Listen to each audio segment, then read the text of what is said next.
Ada seorang bapak yang punya anak perempuan, anak gadis. Seorang laki-laki. Contoh. Ustaz, kata seorang bapak yang punya anak gadis. Saya punya anak gadis Ustaz, namanya si Anu. Saya mau menikahkan Ustaz dengan anak gadis saya, nama si Anu. Saya terima Pak. Secara hukum menakahat sah sebenarnya menjadi menantu bapak itu. Bapak dan ibu-ibu, para hadirin yang dimuliakan Allah, kita selalu bersyukur kepada Allah sampai malam ini Allah masih melimpahkan rahmat dan karunia-Nya kepada kita sehingga kita masih dapat hadir beribadah di rumah Allah, masjid yang kita cintai ini. Salawat dan salam Allahumma shalli ala Muhammad wa ala ali Muhammad, Rasul yang telah mengajarkan kita ilmu, membimbing, menuntun kita sehingga kita bisa beribadah berdasarkan tuntunan Rasulullah Sallallahu Alaihi Wasallam. Bapak dan Ibu, para hadirin yang berbahagia, kita telah menjelaskan tentang fikih munakahat, paham yang berhubungan tentang hukum nikah. Di dalamnya ada nikah, talak, dan rujuk. Maka setiap ada pernikahan, selain dari ada khutbah nikah, bahkan ada khusus, ada ulama atau ustaz yang memberikan nasihat perkawinan. Nasihat perkawinan itu tidak saja untuk pengantin baru, tapi justru nasihat perkawinan itu yang sangat banyak berguna adalah bagi pengantin lama. Karena pengantin baru itu belum ada bermasalah Pak, masih hangat-hangatnya. Tapi yang sering bermasalah itu adalah pengantin lama. Ini yang banyak bermasalah. Maka perlunya kita mendalami, perlunya kita memahami tentang hukum-hukum munakahat yang berhubungan dengan pernikahan itu. Terkadang karena kita tidak mengilmui, karena kita tidak mengetahui, sehingganya kita langgar hukum-hukum Allah dan Rasulnya itu. Pernah kita sampaikan 2 bulan yang lampau. Ada orang yang apabila dia marah kepada istrinya, namun dia katakan, kau kuceraikan, kau kutalak. Ada saksi ataupun tidak ada saksi, ketika itu jatuh talaknya 1. Tapi untuk kita pahami, dalam hukum munakahat itu tidak ada yang dinamakan talak 3 sekaligus. Tidak ada talak 3. Seorang suami apabila dia marah kepada istrinya, kau kutalak 3, kendati pun dia ucapkan talak 3, yang jatuhnya hanya 1, hanya jatuh 1. Artinya tidak dikenal dalam hukum Islam itu talak 3 sekaligus. Kemudian yang mengucapkan talak itu adalah seorang suami. Kalau seandainya seorang istri yang mengucapkan talak pada istrinya, pada suaminya, tidak jatuh talaknya. Kalau seandainya seorang suami, ia katakan pada istrinya, kau kuceraikan, kau kutalak, jatuh talaknya.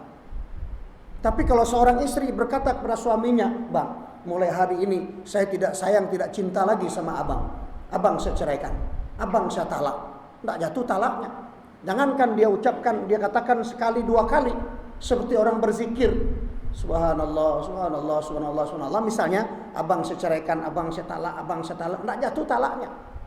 Karena dalam Islam itu yang berhak mengucapkan talak itu adalah suami, istri tidak. Berbeda di luar dari agama Islam. Boleh istri menceraikan suami, tapi dalam Islam tidak ada istri menceraikan suami. Karena Allah katakan, ar-rijalu qawwamuna 'alan nisa. Laki-laki itu pemimpin para kaum perempuan. Kalau dalam rumah tangga itu suamilah yang sebagai pemimpinnya, suamilah yang sebagai nahkodanya. Karena kita di muka bumi ini seperti seorang belayar. Seperti seorang belayar di atas lautan yang luas, di atas laut yang begitu dalamnya, ombak dan badai begitu dahsyatnya. Kita berlayar menuju pulau yang kita tuju, entah di mana tempatnya. Kita tidak tahu di manakah tempat pulau itu, tapi kita tidak pernah berhenti mendayungnya. Kita tidak pernah berhenti untuk mendayung menuju pulau yang kita tuju. Tidak pernah berhenti. Begitulah hidup dan kehidupan kita mengharungi lautan kehidupan dalam rumah tangga itu. Seperti dikatakan oleh Luqmanul Hakim, ya bunaya, ad-dunya bahrun amik, kadagaraka kasirun minan nas, safinataka bitaqallah. Ya bunaya, hai anakku, dunia itu adalah lautan yang sangat dalam, lautan yang sangat luas, yang banyak batu karang yang tajamnya, ombaknya terkadang sepoi, terkadang kuat, badai. Seperti itulah hidup dan kehidupan kita mengarungi lautan itu. Kadagharaka kasirun minan nas, banyak manusia yang karam ke dalamnya, banyak manusia yang tenggelam ke dalamnya. Safinataka bitaqallah, maka jadikanlah sampanmu untuk bertakwa kepada Allah. Jadi ibaratkan rumah tangga, ibaratkan sebuah bahtera, sebuah pelayaran perahu kecil menuju pulau yang kita tuju. Begitulah hidup dan kehidupan itu. Namun yang tadinya seorang laki-laki itu sendiri, setelah dia menikah, dia mendapatkan istri. Begitu juga sebaliknya sang istri ketika dia menikah, dia mendapatkan suami. Yang tadinya dia sendiri, kemudian dia ada yang menanggungnya, ada yang ditanggungnya. Suami bertanggung jawab terhadap istrinya, sang istri ditanggung oleh suaminya. Maka dikatakan oleh Allah, laki-laki itu pemimpin dalam hidupnya. Tapi juga Nabi katakan, kulukum ra'in wa kulukum mas'ulun an ra'iyati. Setiap kamu itu adalah pemimpin, setiap kamu itu adalah pengembala. Nanti akan diminta pertanggungjawabannya oleh Allah kepada kita di akhirat kelak tentang yang kita gembalakan, tentang yang kita gembalakan, tentang yang kita diserahi tanggung jawab. Maka oleh sebab itu, itulah hidup dan kehidupan. Karena itu pun kita lihat ada semacam screening di KUA sebelum menikah seorang pemuda dan pemudi, ada nasihat perkawinan. Tetapi ajaran dalam Islam tentang munakahat itu sangat luas, sangat banyak yang wajib kita ketahui. Tidak wajibnya secara ammah, secara umum, tapi secara individu, bukan secara kolektif. Setiap kita wajib mengilmui tentang hukum munakahat itu, karena kita akan jalani, kita akan hidupi selalu dan hidup dan kehidupan kita ini siang dan malam. Kalau sudah mendapatkan keturunan, maka kita diberikan oleh Allah tugas yang kedua, selain dari tanggung jawab kepada istrinya, istri kepada suaminya, bertanggung jawab tentang keturunannya, karena itu adalah amanah. Amanah yang diberikan oleh Allah kepada kita. Kemudian nanti akan ditanya tentang gembala. Itulah yang kita yang diberikan amanah itu. Kita diminta pertanggungjawabkan kita. Kita arahkan kemana anak kita. Ketika dia lahir, apakah dia sudah kita berikan nama yang baik? Apa ketika dia sudah lahir, kita telah memberikan dia nama yang diredai dalam Islam? Tidak hanya mengambil nama dalam Al-Quran. Ada orang yang memberikan nama anaknya diambil dari Al-Quran, tetapi justru nama yang tidak boleh dipakai. Contohnya, ada orang yang memberi nama anaknya Maisir. Ada di Pekanbaru ini orang nama Maisir, bahkan sudah haji, Haji Maisir. Kalau kita tahu apa itu Haji Maisir itu, Allah katakan innamal hamru wal maisir, sungguhnya khamar dan judi. Diambil dari Al-Quran.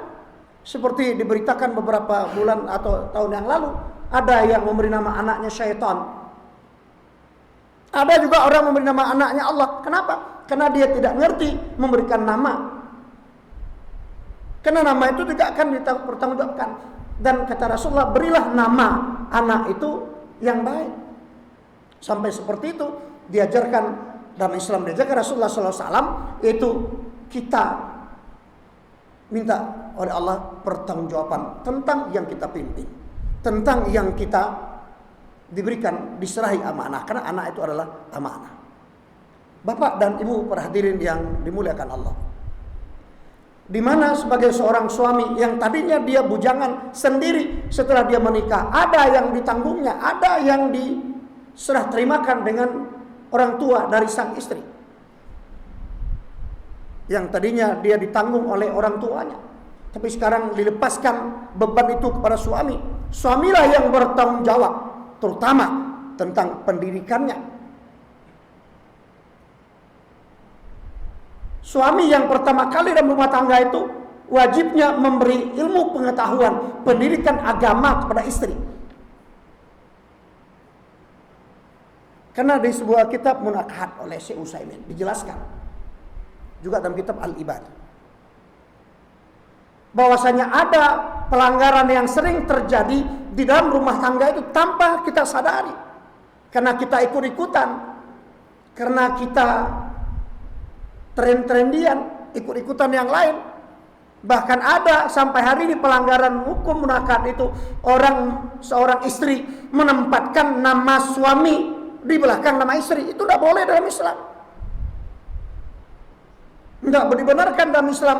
Kenapa? Nanti di akhirat itu seorang anak akan dipanggil atas nama nasabnya, atas nama ayahnya, bukan atas nama suaminya. Jadi jangan seorang perempuan itu menempatkan nama suami di belakang namanya. Tidak boleh, itu tidak dibenarkan. Tapi ada para ulama menjelaskan bagaimana kalau seandainya seorang istri memanggil kepada suaminya bapak, suami memanggil kepada istrinya ibu, apakah itu dikatakan zihar? Karena yang dikatakan zihar dalam Al-Quran itu adalah yaitu seorang suami yang mengatakan istrinya sama dengan ibunya. Kita ulangi, yang dikatakan zihar itu adalah seorang suami yang mengatakan istrinya sama dengan ibunya. Itu zihar. Dari siapa orang yang mengatakan istri sama dengan ibunya, maka jatuhlah ziharnya. Kalau dia ingin suami istri sebagaimana biasa, maka hendaklah dia menebusnya, membayar kafarahnya. Apa kafarahnya? Dia berpuasa 2 bulan atau 60 hari berturut-turut. Kalau suami mengatakan istrinya sama dengan ibunya, tidak boleh.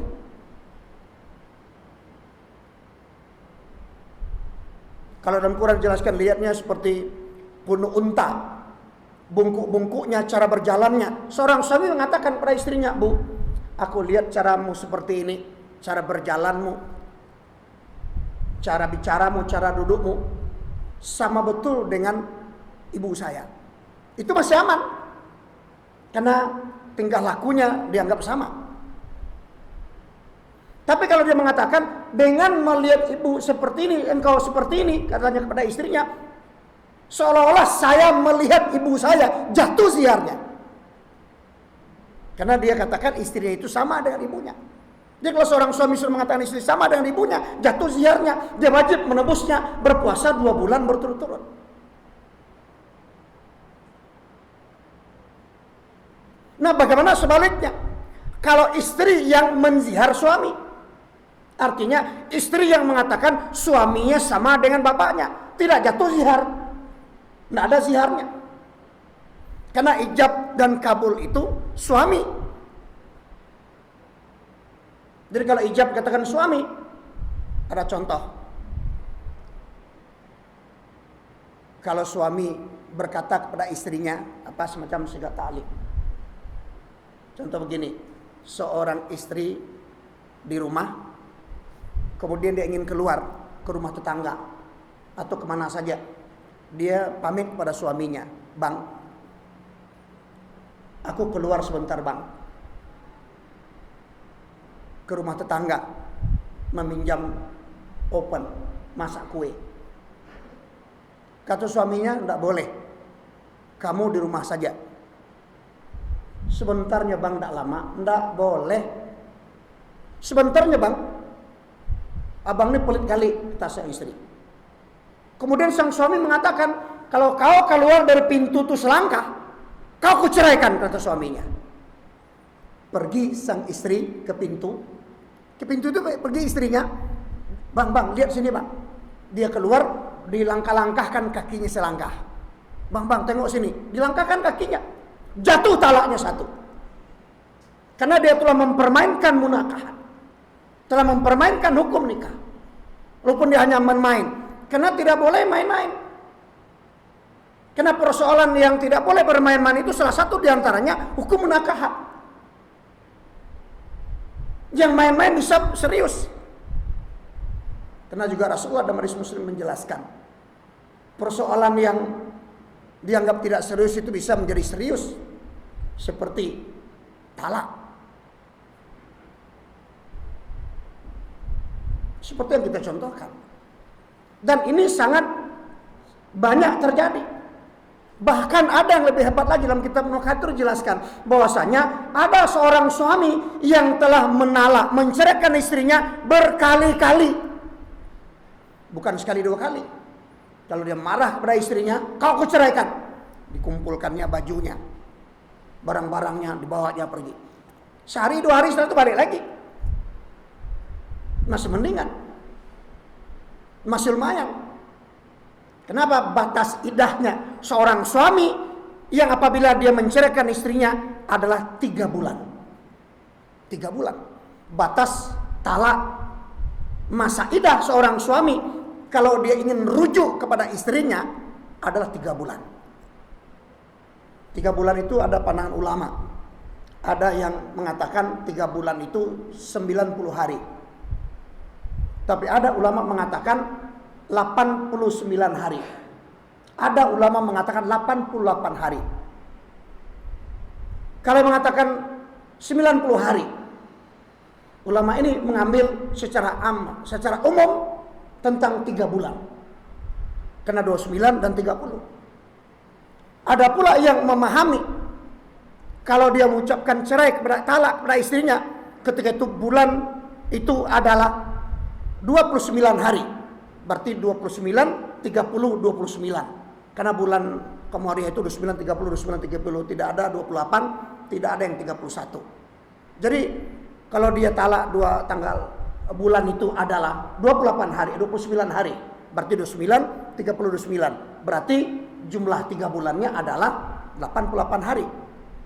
Ada pula kalau bulan dia menceraikan istrinya itu adalah ketika bulan 30 hari. Bulan 30 hari, 30, 29, 30, berarti 89 hari. Ini berbeda pemahaman para ulama tentang 3 bulan itu. Artinya adalah, kalau seorang suami setelah dia talak, dia menceraikan istrinya, kalau dia ingin rujuk, kalau dia ingin kembali, batasnya maksimal, paling lama adalah 3 bulan. Lewat dari 3 bulan itu, maka dia wajib dinikahkan kembali. Tidak boleh rujuk begitu saja. Tidak boleh pulang begitu saja. Kalau dia rujuk pulang begitu saja, maka dia berzina sampai mati. Pernikahannya tidak sah, pernikahannya gugur. Bapak dan Ibu para hadirin yang dimuliakan Allah. Kalau dia ingin kembali sebelum 3 bulan, perhitungannya adalah maghrib. Karena pergantian bulan Qamariah itu adalah waktu maghrib. Ketika azan, ketika ghurub, ketika matahari terbenam, azan dikumandangkan, bergantilah tanggal. Bergantilah tanggal. Maka bukan pukul 00, bukan pukul tengah malam, tapi di waktu maghrib. Ketika maghrib tadi, datang seperti tadi, azan maghrib dikumandangkan, berganti tanggal. Jadi ketika pas 3 bulannya, pas azan maghrib dikumandangkan, dia tidak boleh rujuk lagi. Dia wajib dinikahkan. Seperti yang pertama, memenuhi 5 rukun nikah. Ada calon pengantin laki-laki, ada calon pengantin perempuan, kemudian ada wali yang perempuan. Kita telah sampaikan pada waktu lalu, wali itu ayahnya. Kalau tidak ada ayahnya, datuknya, kakeknya. Kalau tidak, abang atau adik dari ayahnya, Pak Lung atau Pak Ciknya. Kalau tidak ada pula, maka boleh saudara kandung dari anak gadis yang akan menikah, abangnya atau adiknya, wali. Jadi yang ketiga itu wali. Tidak boleh orang menikah tidak ada wali, kecuali diwakilkan oleh walinya kepada wali hakim. atau karena orang tuanya walinya jauh, walinya yang dekat tidak ada. Jadi bagaimana? Karena jauh dia bisa menulis surat atau melalui telekonferensi dan sebagainya. Kemudian ada saksi. Yang keempat, saksi. Minimal 2 orang laki-laki. Kemudian yang kelima adalah ijab kabul. Itu rukun nikah. Jadi kalau seandainya seorang suami telah menalak istri, menceraikan istrinya, kata cerai itu bisa, apakah itu kata talak? Nah, ada yang bertanya, Ustadz, kalau seandainya kita menceraikan istri itu kita tidak mengatakan talak, tidak mengatakan cerai, tapi kami katakan pisah, itu talak juga. Itu bahasa majasnya. Atau seorang suami marah pada istrinya, kau berhembuslah ke rumah orang tuamu, berarti dia sudah dianggap talak. Makanya perlunya kita memahami, mendalami tentang fikih munakahat, sehingganya kita tidak melanggar hukum mengakibatkan rusaknya pernikahan dalam satu rumah tangga. Jadi kalau seandainya sudah lewat dari 3 bulan, maka dia wajib dinikahkan kembali. Tapi tetap talak 1, masih tinggal 2 lagi. Tetapi apabila ini dilanggar lagi, dia talak lagi sampai 3 kali, tidak boleh lagi. Dia tidak boleh lagi kembali kepada istrinya, tidak boleh lagi pulang kepada suaminya, kecuali mantan istrinya ini menikah dulu dengan orang lain. Setelah dia menikah dengan orang lain, bercerai pula dengan orang itu, kemudian boleh dia menikah kembali. Tapi orang Indonesia ini ahli hukum. Ahli hukumnya bagaimana? Hukum itu diakali. Diakali bagaimana? Dicarinya orang bodoh. Kamu mau tidak menikah dengan istri saya? Nikah istri saya, saya kasih uang. Tapi setelah kamu nikahi, kemudian besok kamu ceraikan dia. Tapi ingat dia, jangan kamu apa-apakan. Orang mau setelah menikah, mau terserah mau buat apa, terserah dia. Jangan kita intervensi. Ini namanya kalau dilakukan, itu namanya nikah mut'ah. Nikah mut'ah itu sudah nasah oleh Allah. Dahulu pada perang Autas, Nabi membolehkan para sahabat nikah mut'ah. Nikah mut'ah itu bahasa kitanya kawin kontrak. Kawin kontrak. Dibolehkan dahulu. Setelah dibolehkan, tidak berapa hari Allah turunkan ayat melarang bolehnya nikah mut'ah. Sampai hari kiamat tidak ada lagi nikah mut'ah kecuali orang Syiah. Orang Syiah membolehkan nikah mut'ah, kawin kontrak. Dengan cara kawin kontrak itulah mereka untuk mengajak supaya pengikut Syiah itu bertambah banyak, dilakukan nikah mut'ah itu. Ini yang terjadi. Dan itu tidak dibolehkan. Jadi kalau orang kita menamakan apa namanya Cina buta, kalau di kampung kita namanya Cino boto, tidak boleh. Itu bahasa nabinya itu adalah nikah mut'ah, kawin kontrak. Nikahkan, kamu nikahi istri saya, tapi besok ceraikan, kamu talak besok. Itu sama dengan itu. Bahkan di negeri kita di Indonesia ini banyak terjadi kawin kontrak itu. Yang jadi korbannya adalah mahasiswa-mahasiswi. Artinya adalah menjadi ayam kampus. Kalau orang dulu makan ayam kampus. Hari Jumat, hari Sabtu dia menikah dengan om-om. Kemudian hari Ahad sore jatuh talaknya, dikasih uang. Kemudian minggu depan ada lagi om yang lain mau kawin dia menghalalkan perzinahan. Dengan cara seperti itu. Padahal iddahnya orang kalau sudah jatuh talak diceraikan itu ada kaidahnya, ada aturannya.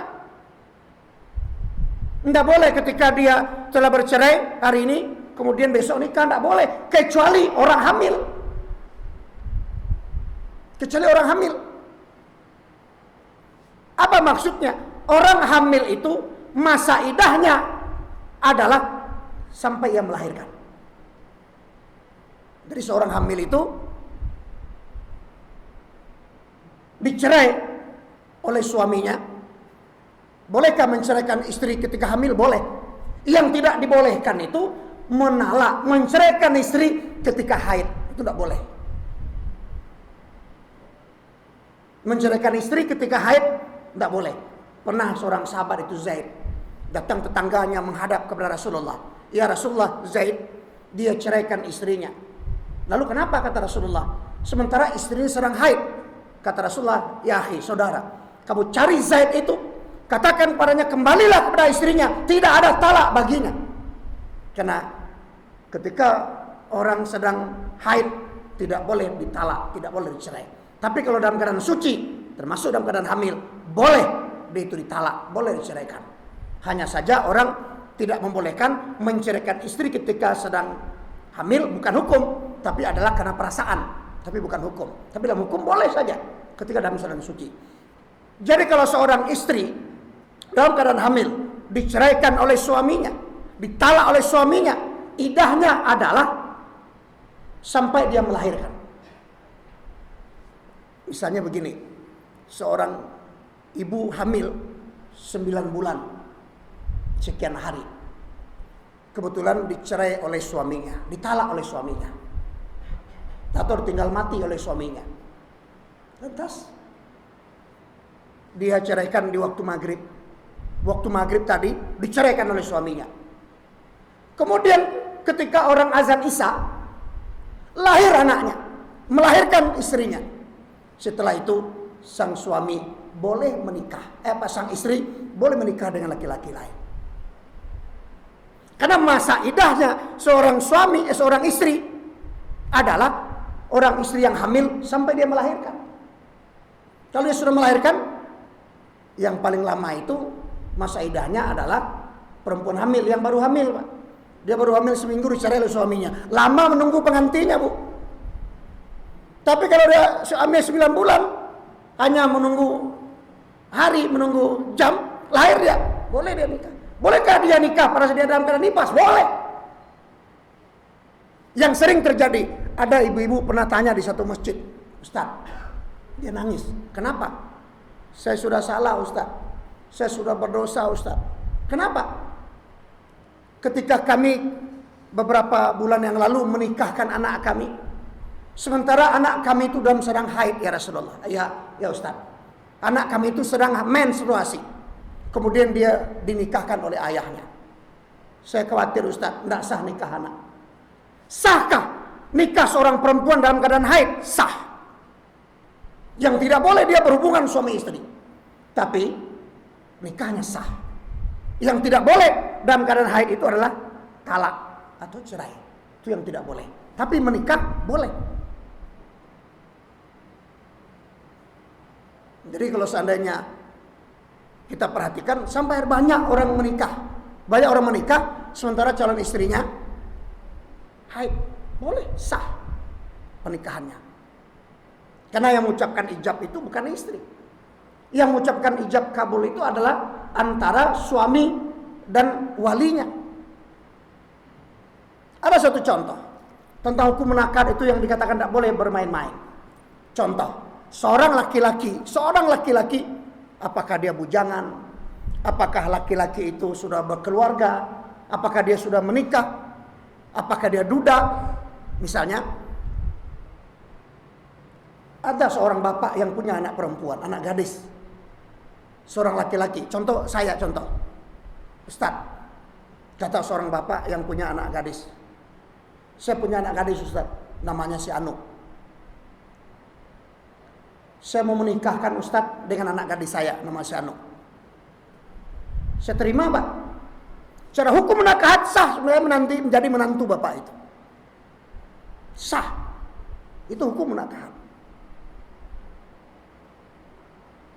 Kenapa sah? Karena sudah terpenuhi. Apa yang terpenuhi? Ada calon pengantin laki-laki, saya yang ditawari. Calon pengantin perempuannya anak bapak tadi. Walinya ayah kandungnya. Tapi dengan catatan, minimal ada 2 orang laki-laki yang menjadi saksi. Ada bapak-bapak, 2 orang yang mendengarkan ijab dan kabul tadi, sah. Kemudian ijab kabulnya, yang kelima sudah diucapkan. Jadi kalau orang ngerti paham hukum nakahat seperti saya, sah. Jadi bapak-bapak yang punya anak gadis jangan tawar-tawarkan pada orang ngerti hukum. Gitu Bapak dan Ibu yang berbahagia. Jadi kita kembali. Kalau seandainya seorang suami menceraikan istrinya dalam keadaan haid atau menstruasi, tidak jatuh talaknya. Tapi kalau dalam keadaan hamil, jatuh talaknya. Idahnya berapa lama? Idahnya adalah sampai dia melahirkan. Kalau dia sudah melahirkan, habis idahnya. Dia sudah boleh menikah. Tapi terkadang sering terjadi hal seperti ini. Ada orang yang ditinggal mati oleh suaminya. Selama 40 hari dia tidak boleh keluar rumah. Tidak boleh menginjak tanah. Ada yang terjadi begitu.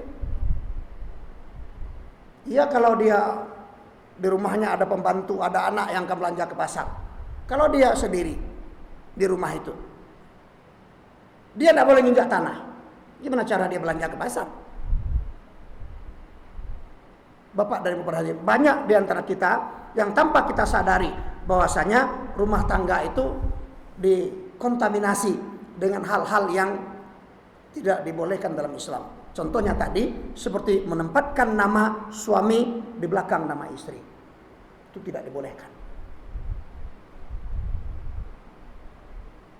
Tetapi para ulama juga memahami bahwasanya kalau seorang suami memanggil istrinya ibu, mama, mami, umi, kemudian istri memanggil suaminya ayah, bapak, dedi dan sebagainya, apakah itu kategori zihar?